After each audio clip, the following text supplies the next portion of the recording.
తొట్టెలు కలిగిన కొండ కాబట్టి ఈ ప్రాంతానికి తొట్టెల కొండగా పేరు వచ్చింది.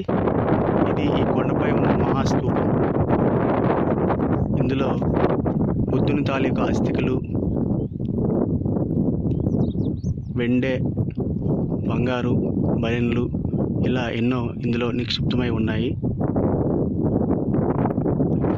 అట్లాగే ఈ కొండపై అనేక ఆరామాలు ఉన్నాయి.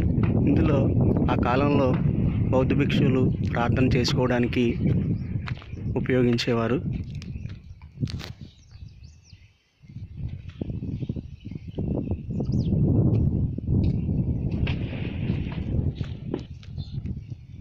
ఈ ప్రాంతంలో అప్పుడు దాదాపు 60 స్తంభాలతో పెద్ద హాలు ఉండేది. ఇది ఈ కొండపై ఉన్నటువంటి వృత్తాకార చైత్య గృహం. ఆనాటి నిర్మాణ వైభవానికి ప్రతీకగా నిలుస్తాయి ఈ కట్టడాలు.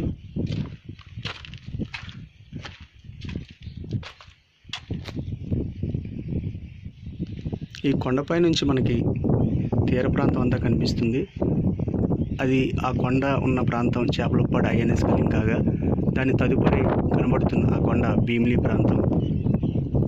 అలాగే ఇటువైపు కనుక మనం చూసినట్టయితే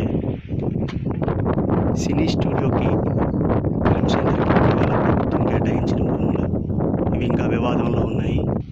తొట్లకొండ వ్యూని ఒక్కసారిలా చూడవచ్చు.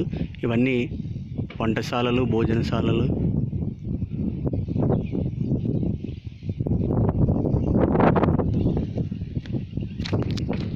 ఇవన్నీ స్టోన్ పాత్వేస్.